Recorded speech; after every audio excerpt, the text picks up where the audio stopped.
Hello folks, today I'm here with Britain's biggest selling car, the Nissan Qashqai. Month after month, the Qashqai is in the top 3 biggest selling vehicles in the UK, and I think you can see why. It's a fairly stylish, practical family SUV that's available from just £27,000. To put that in perspective, that gets you a really base level VW Golf, and the Qashqai just offers you a bit more car for the money, in fairness. Now this one's not any old Qashqai, it's the ePower 190 version, which is a full hybrid. It's got a slightly strange powertrain because at no point does the engine drive the wheels. Actually, the engine is basically acting as a generator, goes into a battery that then powers the electric motor that turns the wheels. What that gives you is an EV-like driving experience, but with a petrol engine. More about that when we get to the driving section later. The engine in this one is a 3-cylinder 1.5 petrol. They claim 53 mpg. Real world is going to be more like early 40s, I have to say. We've got 188 brake horsepower on tap that gives you a 0 to 62 time of 7.9 seconds. Now Nissan have really thought about their target audience for this car. Lots of these go to Motability customers, lots are going to obviously young families. Now with most cars you can open the back door to about there, and that's not fantastic when you're trying to get a child seat into the back, or if you're trying to get someone in and out that's perhaps got restricted mobility. So look at that.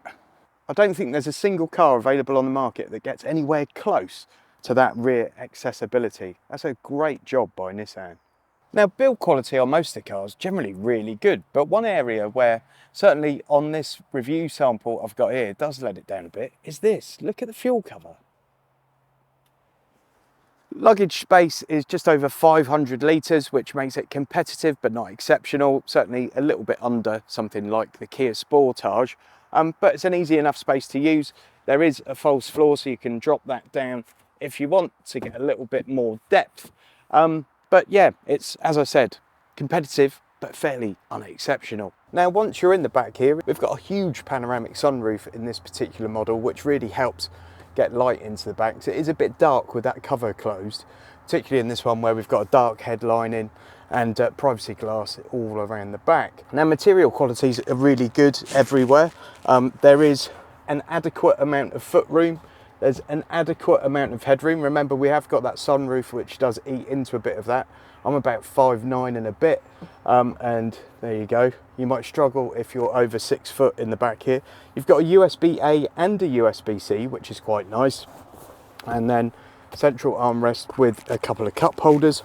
There is a bit of a raised transmission tunnel here, which means the middle seat is a little bit of a non-event, and you wouldn't really want to be sat there for anything more than a short journey.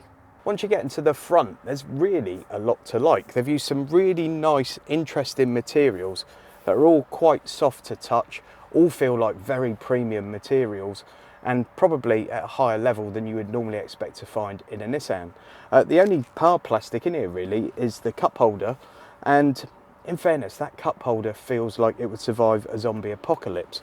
Nice little gear selector, as we've seen in the Nissan Ariya actually. We've got a wireless charging pad down here, and then in the central cubby, which is reasonably small, you've got a USB-C and a USB-A. But of course you won't need those if you're using an Apple phone, because it's got wireless Apple CarPlay. Android Auto does still require a cable. Onto the Apple CarPlay, this screen is absolutely fantastic for it. There's tons of real estate, and it integrates really well. It's not too laggy or anything, really bright, bold colours. This is a larger screen than you get in an entry-level Qashqai, and I have to say, this really does feel like an upgrade from that screen in the entry-level Qashqai, and very, very much worth the extra price that comes with it. You've got a physical knob for the volume control, you've also got sort of skip buttons and things, and we've got physical dials for the aircon that work fantastically well and have a really nice sort of tactile feel to them. They feel quite nicely weighted. I've certainly used far worse in far more premium cars than a Nissan Qashqai. Driver information displays, lovely, nice, bright, crisp, clear graphics. No issues with that whatsoever. Nice steering wheel, could perhaps be a tiny bit chunkier for some. It's got a nice array of, again, proper buttons on it rather than haptics or any of that nonsense, which again is a bit of a triumph, and a nice sort of leather wrap to it. One thing that's perhaps not quite so great are the seats. This Tecna model has got an electric driver's seat, passenger seat is manual, and it's also got a lumbar support, which is okay. I've had far better in some other cars, but there's not a great deal of sort of side support in the seat, so don't expect Volvo levels of comfort or grip as you're going around corners or anything. In fairness, it's the kind of thing you notice if you review cars every week, and you probably wouldn't notice if you just got into one. But yeah, it's not the most supportive of seats, certainly in the class. Once you get onto the road, this ePower Qashqai is generally fairly refined and very smooth to drive. You don't get any jerkiness coming from anything, it just gets on and does the job. What is slightly odd is that on occasion you can hear like this low background and I guess that's where it's using the engine as a generator or something. At other times the car's completely silent, but it is a little bit odd, but you soon sort of tune it out, in fairness. Round the bends and things, you know, it's no champion performer. There's a reasonable amount of body roll, but it's a family SUV, so you're not going to be using this to hare around green lanes, are you?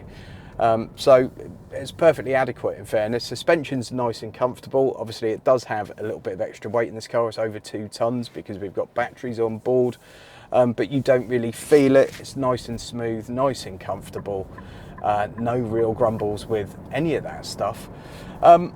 As for performance, it's good. It feels sprightlier than the 7.9 second 0 to 62 time suggests.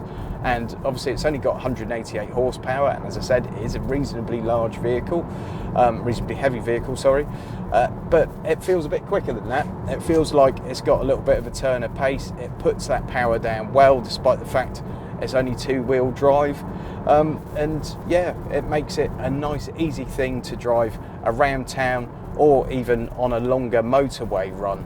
But the nice thing is you don't ever feel like you're lacking for power. And that's quite an important thing when you consider as well, on paper, it's a 3-cylinder 1.5 petrol pulling a 2-ton car. You know, you might think, not sure about that, but the reality is it feels good. Visibility is really good in this car from most angles, really. It's only when you look over the shoulder, you've got a bit of a blind spot in the rear corners. But you've got a nice big rear screen, and it's got a wiper. There's a thing, eh? We've got nice big wing mirrors. You've also got 360 cameras on this one, so no issues with parking it. And parking's made even easier by the very light steering on this car. Although I have to say, if you're sort of an enthusiastic driver, you might find it a wee bit numb. But again, it's not really the car for driving enthusiasts. Generally speaking, the Qashqai is not exceptional in any way. What I mean is, there's no standout feature that's exceptionally good or exceptionally bad. It does everything pretty well. When you take the looks alone of the car, no one's going to be transfixed by it, in love with it. They're not going to look at it like a 23-year-old Cheryl Cole doing rhythmic gymnastics. However, no one's going to be offended by it either. And the same thing that goes for the looks there really transfers over to the drive of the car. It does everything well. You know, it's not going to offend anyone. It's not going to upset anyone. There's nothing about the car that you could pinpoint and say, I absolutely hate that. But there's also plenty to like about it. It's a nice, easy car to live with. It does everything pretty well, and it really deserves to sell in the kind of numbers that it does. So do I recommend the Qashqai? Absolutely. When you look at that entry point of 27 grand, certainly 30, 31, 32 can get you a very nicely spec'd car that will do everything you realistically need a family SUV to do. Yes. Do I recommend the ePower? Not quite so much. And there's only really 2 reasons for that. One, I don't think it's efficient enough. It is an efficient car, but it's not exceptional on the MPG. You know, we're looking at early 40s in the real world. And the second thing is there's just the price. You know, this one's 39 grand. For a top spec ePower, you're looking at 42 grand. That means you could get a nicely spec'd Volvo XC40, you could get a Tesla Model 3, you could get a BMW X1. And at the end of the day, it's still a Qashqai. It's not one of those premium vehicles. So it's a difficult one just because of the price. But certainly if you're getting one as a mobility car, as a company car, anything like that, it will serve you very, very well. I hope you've enjoyed this one, folks. Please give the video a thumbs up. If you're interested in getting yourself a Qashqai, click the link to lease loco below and it will take you directly to all the best deals on the time you click on the Nissan Qashqai, and it helps support the channel. Please also consider subscribing to my channel. I do reviews on this channel. I also do reviews over on Men and Motors channel, but lots more besides. So please give us a subscribe, click that notification bell. It won't cost you a penny. See you on the next one.